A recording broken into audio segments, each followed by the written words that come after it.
में काफी खुशियों का माहौल था, क्योंकि सबकी प्यारी रंगों की होली आने वाली थी। मगर कोई था जो सबसे ज्यादा खुश था, और वो था धनीराम। धनीराम हर साल होली पर अपनी रंगों की एक दुकान लगाता था। धनीराम स्वभाव से बड़ा लालची किस्म का इंसान था। लोगों को लूटने में उसे जरा भी शर्म नहीं आती थी। पिछली बार लोगों को पागल बनाकर खूब कमाई की थी। इस बार फिर अच्छा गल्ला जमेगा। चलो शहर जाकर रंग ले आता हूँ। धनीराम अपनी साइकिल लेकर शहर की ओर निकल पड़ा। वहाँ एक बड़ी सी रंग की दुकान पर वो बोला, बोलो भैया, कैसे और कितने रंग चाहिए? मुझे अपनी दुकान के लिए 5 किलो रंग चाहिए। अरे क्यों मजाक कर रहे हो भैया? 5 किलो के रंग से क्या तुम दुकान खोलोगे? अरे 5 किलो तो मैं तुमसे ले जाऊंगा, पर उससे मैं 5 किलो से 50 किलो बना दूंगा। क्या 5 किलो से 50 किलो? क्या मतलब? अरे कुछ नहीं। अरे तुम नहीं समझोगे। लाओ, मुझे हर रंग के 5-5 किलो दे दो। ठीक है, तो मैं सबसे बढ़िया क्वालिटी के रंग देता हूँ, मात्र 150 रुपए किलो। ये सुनते ही धनीराम को अटैक आ गया। अरे क्या बोल रहे हो? 150 रुपए किलो? अरे पागल हो गए हो क्या? सबसे सस्ता कलर दो, कुछ 50-60 रुपए के अंदर वाला। अरे भैया, इतने कम में तो बहुत ही घटिया क्वालिटी की रंग आएगी। हाँ तो मैं कौन सा तुमसे अच्छा रंग मांग रहा हूँ? जो हो जैसा हो दे दो।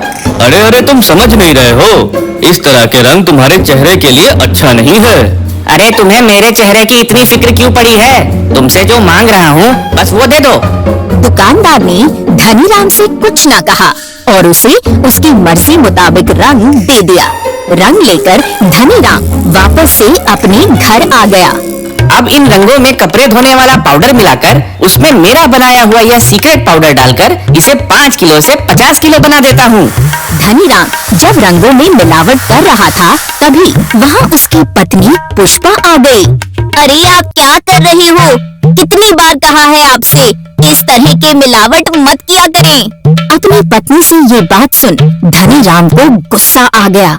अरे तुझे कितनी बार कहा है कि तू सिर्फ घर के काम पर ध्यान दिया कर, मेरे काम में दखल अंदाजी मत किया कर।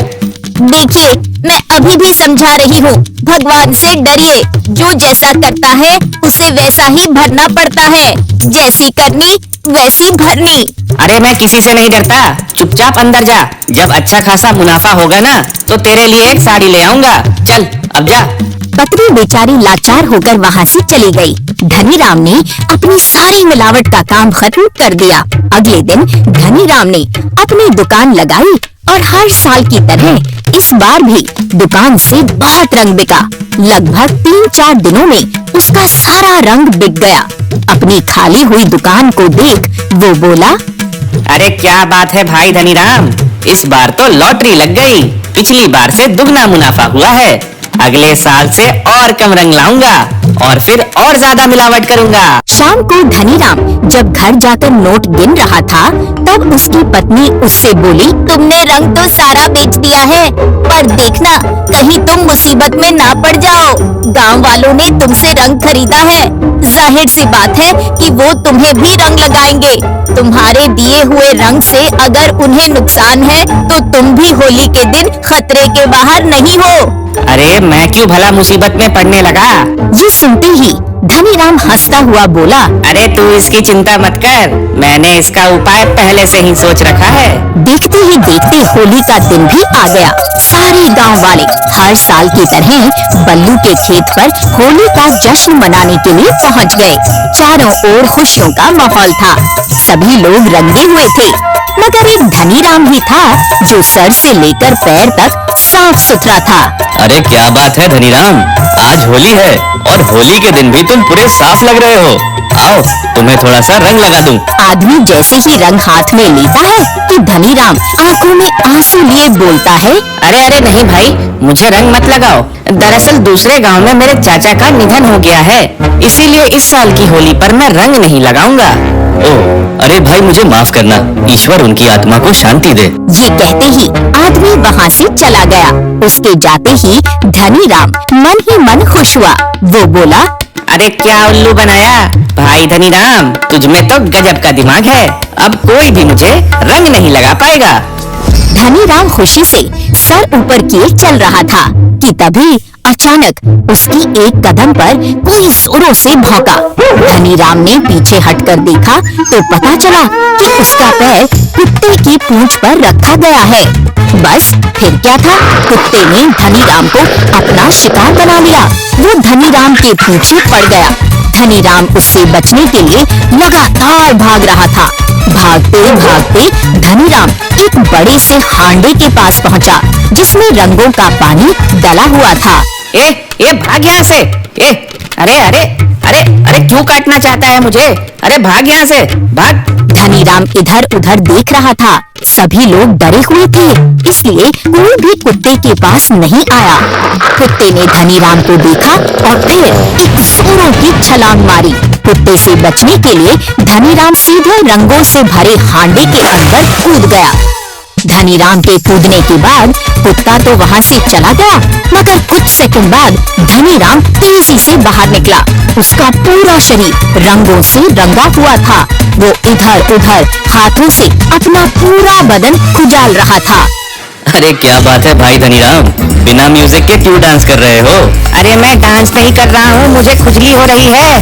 पूरे शरीर में रंग की वजह से खुजली हो रही है। मेरी पत्नी पुष्पा ने ठीक कहा था, जैसी करनी वैसी भरनी। अरे कोई बचाओ मुझे, भगवान के लिए बचाओ। मैं आज के बाद से कभी मिलावट नहीं करूँगा। बस मेरी ये खुजली बंद करवा दो, वरना मैं मर जाऊंगा। अरे बचाओ बचाओ। सभी लोग धनीराम को देख हंस रहे थे। अपने किए का उसे अच्छा सबक मिला। दोस्तों, हिंदी कहानियाँ की तरफ से आप सभी को होली की हार्दिक शुभकामनाएं। मुस्कुराते रहिए। एक छोटे से गांव में राकेश अपने परिवार के साथ रहता है। उसकी पत्नी का नाम आरती और उसकी 15 साल की बेटी भी है, किरण। राकेश मिट्टी के घड़े बनाकर अपने परिवार का गुजारा करता था। भैया, मुझे 5 अच्छे मिट्टी के मटके दो। जी अभी देता हूँ, ये लीजिए। अरे मैं कैसे पकड़ूंगी इसे? रिक्शा में डाल दो। राकेश लाठी के सहारे चलता है। वो एक पैर से अपाहिज है। एक एक कर राकेश ने सारे मटके रिक्शे में डाल दिए। उस औरत को राकेश पर थोड़ी भी दया नहीं आई। उल्टा मटके का मोल भाव करना शुरू कर देती है। नहीं नहीं भैया, मुझे सब पता है, दाम कम कर दो मटके के। अब हम क्या बोले मैडम, आपको जो सही लगता है वो दे दो। वैसे तो हम मटका 120 में बेचते हैं, आपने 5 लिए हैं तो 100 लगा देंगे। नहीं नहीं, ये बहुत ज्यादा है भैया। ये लो 300 रुपए और मैं चलती हूँ। अरे मैडम जी रुकिए, ये तो बहुत कम है। वो औरत 300 रुपए देकर चली जाती है। राकेश बोलता रहा, पर वो औरत नहीं रुकी। घर आकर राकेश आरती को सारी बात बताता है। आरती राकेश को हौसला देती है। इस सब में आपकी क्या गलती है? अब इंसान पहले जैसा नहीं रहा, सब मतलबी हो गए हैं। अगर मैं अपाहिज नहीं होता तो उसकी मजाल थी जो मेरे मटके लेके भाग जाती। जो होना था सो हो गया, उस पर क्या रोना। काम पर जा रही हूँ दीदी के घर, आप खाना खा लीजिए। मिट्टी के बर्तन लोग ज्यादा नहीं लेते हैं। घर चलाने के लिए आरती दूसरों के घर भी काम किया करती थी। घर बैठे बैठे काम नहीं चलने वाला है, क्यों ना मैं सब लोगों की तरह काम करूं। महीने के आखिर में कुछ पैसे तो आएंगे। गांव के गोदाम में काम करने के लिए आदमी चाहिए था और ये बात राकेश को पता चलती है, तो राकेश गोदाम के मालिक के पास काम मांगने के लिए जाता है। मालिक, हमें कोई काम दे दो। मेरे पास बहुत काम है, तू कैसा काम करेगा? कुछ भी मालिक, जो आपको सही लगे। ठीक है। मालिक छोटू को आवाज लगाता है और राकेश को काम दिखाने के लिए कहता है। छोटू देखता है कि राकेश अपाहिज है, तो वो कहता है, मालिक, ये तो एक पैर से लंगड़ा है, कौन सा काम दिखाऊं इसको? अरे भाई, पहले नहीं बोल सकता था क्या? तू अपाहिज है? जा जा, तेरे लिए कोई काम नहीं है। मालिक, ऐसा मत करो, कृपा करके कोई भी काम दे दो, मैं कर लूंगा। अरे जा यहाँ से, यहाँ तेरे से कोई काम नहीं होगा। राकेश अंदर से टूट चुका था। उसे समझ में ही नहीं आ रहा था कि आखिर वो करे तो क्या करे जिससे वो कुछ पैसे कमा सके। लगता है बस मैं मिट्टी के बर्तन ही बना सकता हूँ, उसके अलावा मैं कुछ नहीं कर सकता। किरण अपने पिता को टूटता हुआ नहीं देख सकती थी, इसीलिए वो अपने दोस्त का मोबाइल लेकर घर आती है राकेश को मिट्टी का कुकर दिखाने के लिए। किरण, ये मोबाइल किसकी है? आपको कुछ दिखाना है, इसीलिए लाई हूँ। क्या दिखाना है? मिट्टी का कुकर। एक वीडियो आया था, उसमें एक आदमी मिट्टी का कुकर बना रहा था। कुकर? वो भी मिट्टी का? बन ही नहीं सकता है बेटी। ये देखो वीडियो पापा। राकेश ने बड़े ही ध्यान से वीडियो को देखा। उसे यकीन ही नहीं हो रहा था कि दुनिया कितनी आगे बढ़ गई है। हाँ, तूने सही कहा। पापा, आप भी बनाओ ना मिट्टी का कुकर। बना तो लूं बेटी, पर सामान कहाँ से लाऊंगा? ये सीटी, लॉक के लिए तार वगैरह? बाजार से। मैंने आपने दिए हुए पैसों से कुछ पैसे जमा कर लिए हैं, उन्हीं से ले लेंगे। किरण ने अपना गुल्लक फोड़ा। दोनों बाप बेटी बाजार जाते हैं। मिट्टी का कुकर बनाने का सामान लाने। बाजार पूरा घूम घूम कर किरण मिट्टी के कुकर बनाने वाली सामग्री ले आती है। पापा एक बार देख लीजिए, इसमें कुछ चाहिए? हाँ, सब सही है, पर तूने सब ज्यादा क्यों ली? हम तो एक कुकर बनाने वाले हैं ना। घर चलो फिर बताती हूँ। राकेश घर आते ही मिट्टी का कुकर बनाना शुरू कर देता है। वो मिट्टी के बर्तन बनाने में बहुत ही माहिर था, इसीलिए कुछ ही देर में वो मिट्टी का बहुत ही बढ़िया कुकर बना देता है। आरती, चलो इस मिट्टी के कुकर में खाना बनाना शुरू करते हैं। क्या सच में हम इस मिट्टी के कुकर में खाना बना पाएंगे? अब वो तो बनाने के बाद ही पता चलेगा माँ। कुछ ही देर बाद मिट्टी के कुकर से चावल की बहुत ही बढ़िया खुशबू आ रही थी। आरती खाना देखती है तो पूरा खाना तैयार था। उनका परिवार मिलकर चाव से खाना खाते हैं। कल से हम बाजार में मिट्टी का कुकर भी बेचेंगे। और बचे हुए सामान से राकेश ने 5-6 मिट्टी के कुकर और बना दिए। अगले दिन बाजार में राकेश मिट्टी का कुकर भी बेचने लगता है। आओ आओ, मिट्टी के कुकर ले लो। क्या सच्ची में मिट्टी का कुकर होता है? हाँ होता है, आपके सामने ही है, देख लो। उस औरत को मिट्टी का कुकर बहुत ज्यादा पसंद आता है। कुछ ही देर में सारे मिट्टी के कुकर बिक जाते हैं। अगले दिन राकेश और भी मिट्टी के कुकर बनाकर बाजार लाता है। वो भी खत्म हो जाते हैं। धीरे धीरे राकेश मिट्टी के कुकर ज्यादा गिनती में बनाता है और दुकानदारों को बेचता है। और कुछ ही महीनों में राकेश का खुद का कारखाना खुल चुका है, जहाँ बाकी के कुम्हार नौकरी करते हैं। 6 महीने के भीतर ही राकेश एक बड़ा सा गोदाम बना लेता है, जहाँ पर 50 कुम्हार काम करते हैं। आप ये सब कैसे कर पाए? शायद इसीलिए क्योंकि मेरे पास और कोई रास्ता नहीं था। मैं अपाहिज हूँ, इसीलिए कोई काम नहीं मिला। मुझे बस मिट्टी के बर्तन बनाना ही आता था और मैंने उसी में ये नया कुकर बनाया और बस भगवान ने मेरी किस्मत बदल दी। राकेश का मिट्टी का कुकर आज दुनिया भर की हेडलाइन है। राकेश ये सब कर पाया क्योंकि उसके पास कोई रास्ता नहीं था, और अक्सर जब इंसान के पास कोई रास्ता नहीं होता तो भगवान ही उसकी मदद करता है।